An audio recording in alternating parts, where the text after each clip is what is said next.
Hello friends, welcome to my channel. ఈరోజు ఒక కొత్త చికెన్ రెసిపీని మీతో షేర్ చేసుకుంటున్నాను. ఇది సోయా చికెన్ కర్రీ. దీనికి కావాల్సిన ఇంగ్రీడియంట్స్ ఏంటో ఎలా చేయాలో ఈ వీడియోలో చూద్దాం.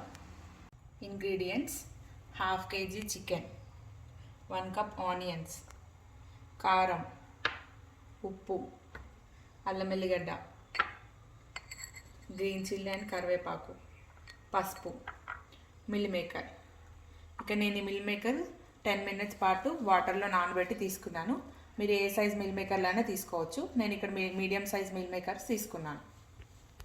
ఇప్పుడు ఎలా చేయాలో చూద్దాం. స్టవ్ మీద కడాయి పెట్టి 4 tablespoons ఆయిల్ హీట్ చేసుకోవాలి.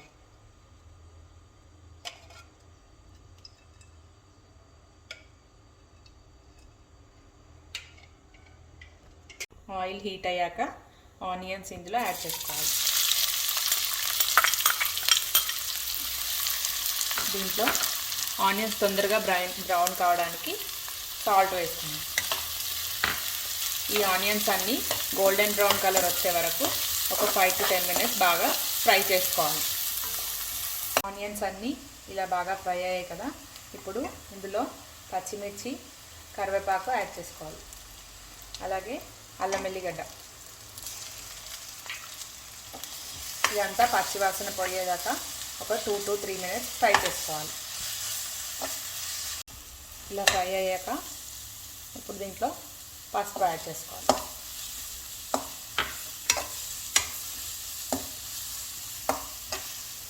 అలాగే చికెన్.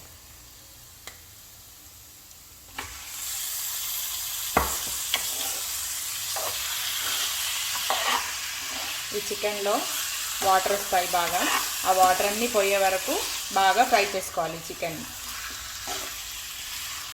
ఇలా ఆయిల్ అంతా సపరేట్ అయ్యే వరకు బాగా ఫ్రై చేసుకోవాలి. ఫ్రెండ్స్, మీరు ఏ నాన్ వెజ్ కర్రీ చేసినా, చికెన్ అయినా మటన్ అయినా ఏదైనా కానీ ఇలా వాటర్ అంతా పోయే వరకు బాగా ఫ్రై చేసుకుంటేనే కర్రీ అనేది స్మెల్ లేకుండా చాలా టేస్టీగా ఉంటుంది. ఇప్పుడు దీంట్లో మనం నానబెట్టుకున్న మిల్ మేకర్లను యాడ్ చేసుకోవాలి. అలాగే కారం,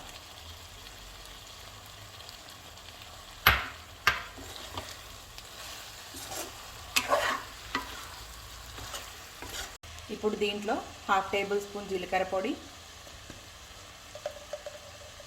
1/2 tablespoon ధనియాల పొడి, కొద్దిగా గరం మసాలా. మీరు వద్దనుకుంటే ఇవి స్కిప్ చేసుకోవచ్చు. ఇప్పుడు ఈ మసాలాలన్నీ బాగా మిక్స్ చేసుకోవాలి.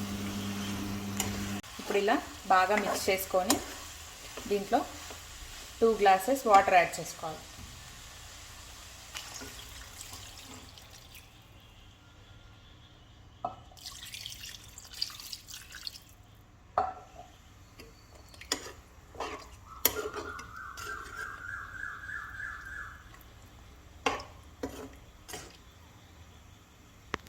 దీన్ని ఇలా కవర్ చేసి ఒక 10 minutes హై ఫ్లేమ్లో ఉడికించుకోవాలి. ఇలా మొత్తం బాయిల్ అయింది కదా, ఇప్పుడు దీంట్లో గ్రేవీ కోసం ఒక చిన్న టమాటాని యాడ్ చేసుకుంటున్నాను. ఒక 5 minutes బాయిల్ అవ్వనివ్వాలి. గ్రేవీ అంతా చిక్కగా అయింది కదా, ఇప్పుడు దీంట్లో ఇలా కొత్తిమీరతో గార్నిష్ చేసుకొని స్టవ్ ఆఫ్ చేసుకొని సర్వింగ్ బౌల్లోకి తీసుకోవాలి. చూసారుగా, టేస్టీగా ఉండే సోయా చికెన్ కర్రీ రెడీ అయిపోయింది. ఎప్పుడూ ఒకేలా కాకుండా ఇలా కొత్తగా ట్రై చేయండి. మరి నచ్చితే మా ఛానల్ని తప్పకుండా సబ్స్క్రైబ్ చేసుకోండి. Thank you.